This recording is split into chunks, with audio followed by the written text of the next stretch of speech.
Alphonsus is a giant figure in the church. He's truly a genius. But for all of his greatness, he was most at home with ordinary people.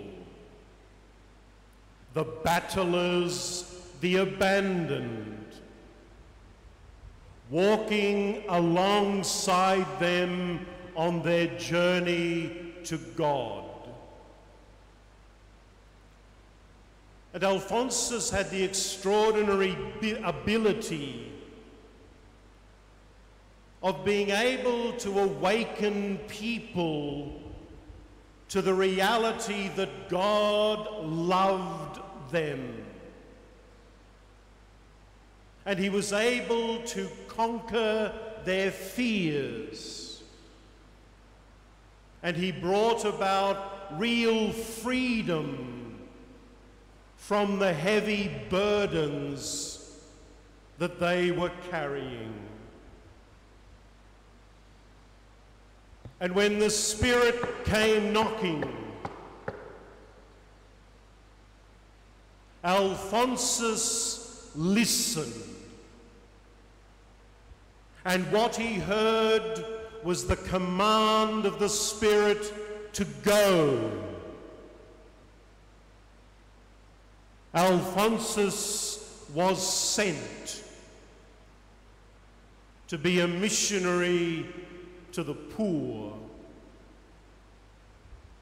And so, with great courage, Alphonsus left behind his comfortable, wealthy, upper-class way of life.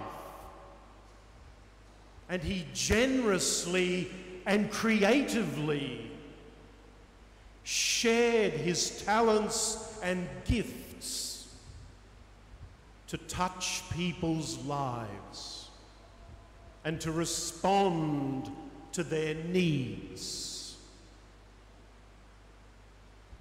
His courageous decision to walk away or to leave behind that lifestyle was very significant at that time,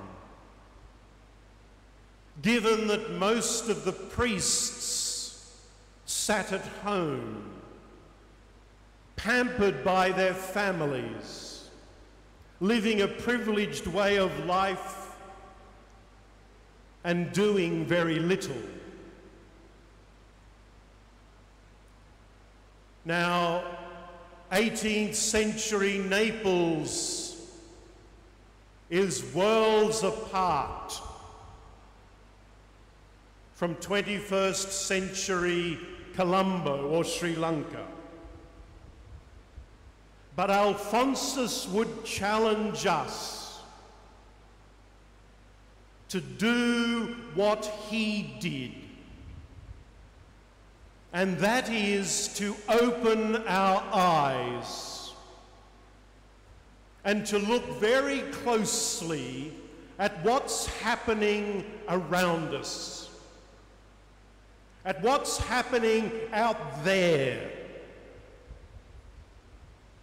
and to listen to what the Spirit would demand of us at this time,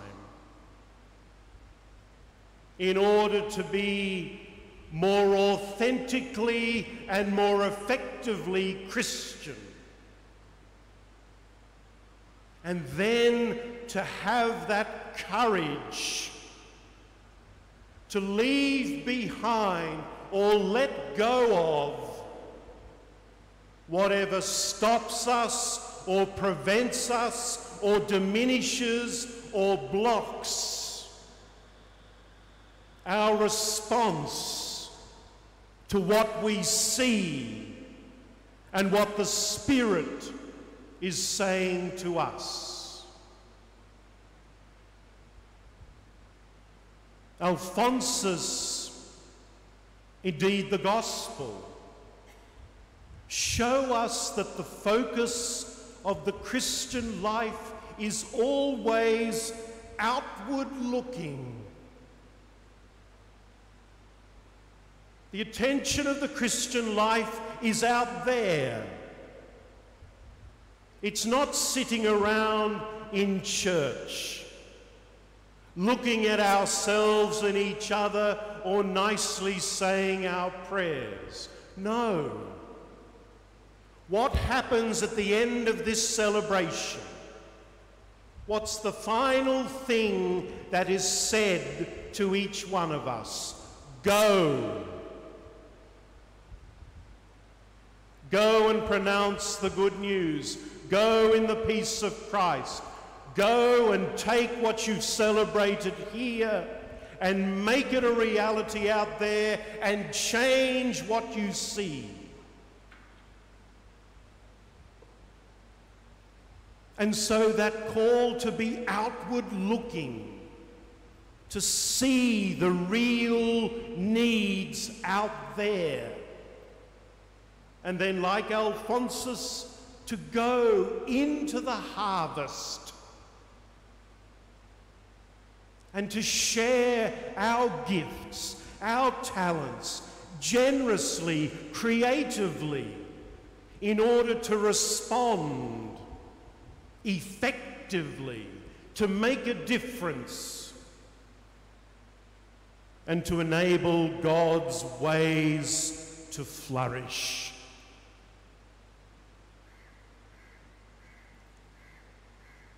When Alphonsus looked around him, he realized something very important. Things couldn't go on as they always had. Time had changed greatly. How can it be that priests sit at home when people are dying on the streets without someone to minister to them? Or when people were living in direst poverty and no one, the government or the people, would help very much? When people lived their lives thinking that they were bad, when they needed to hear a message of love. So Alphonsus realized things just couldn't go on. The status quo was no longer an option. And I think that's what Alphonsus would say to us. In the face of us as the Christian community becoming increasingly irrelevant, we need that great courage to proclaim and to live the gospel now in a more relevant, contemporary, and meaningful way. But it requires us to look out there and to really see what's happening. And then listen to the Spirit who's knocking very loudly to send us into the harvest.